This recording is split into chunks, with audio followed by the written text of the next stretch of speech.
So I'm going to read one by Frank O'Hara, and then if I have time, one of my own. It's a summer thing, so I figured I would do this before anybody else did. We'll probably hear it 3 times before we're done today. This is a true account of talking to the sun at Fire Island. The sun woke me this morning loud and clear, saying, "Hey, I've been trying to wake you up for 15 minutes. Don't be so rude. You are only the second poet I've ever chosen to speak to personally, so why aren't you more attentive? If I could burn you through the window, I would, to wake you up. I can't hang around here all day." "Sorry, son. I stayed up late last night talking to Hal. When I woke up Mayakovsky, he was a lot more prompt," the sun said petulantly. "Most people are up already waiting to see if I'm going to put in an appearance." I tried to apologize. "I missed you yesterday." "That's better," he said. "I didn't know you'd come out." "You may be wondering why I've come so close." "Yes," I said, beginning to feel hot, wondering if maybe he wasn't burning me anyway. "Frankly, I wanted to tell you I like your poetry. I see a lot on my rounds, and you're okay. You may not be the greatest thing on earth, but you're different. Now, I've heard some say you're crazy, they being excessively calm themselves to my mind, and other crazy poets think that you're a boring reactionary. Not me. Just keep on like I do and pay no attention. You'll find that people always will complain about the atmosphere, either too hot or too cold, too bright or too dark, days too short or too long. If you don't appear at all one day, they think you're lazy or dead. Just keep right on. I like it. And don't worry about your lineage, poetic or natural. The sun shines on the jungle, you know, on the tundra, the sea, the ghetto. Wherever you were, I knew it and saw you moving. I was waiting for you to get to work. And now that you are making your own days, so to speak, even if no one reads you but me, you won't be depressed.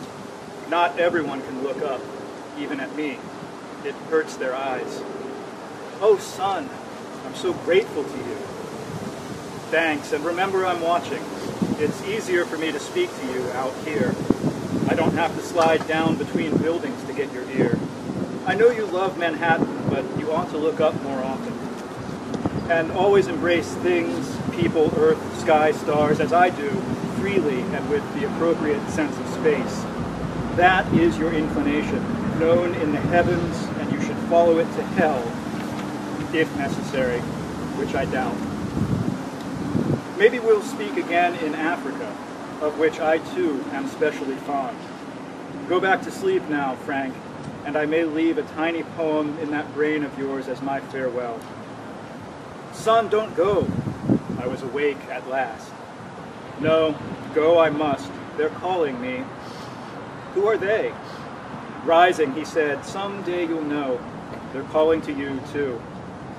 Darkly he rose, and then I slept.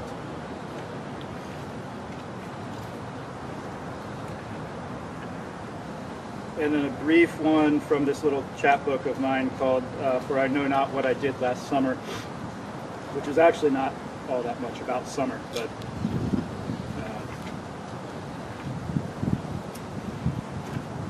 I did not raise my voice to aid my fellows.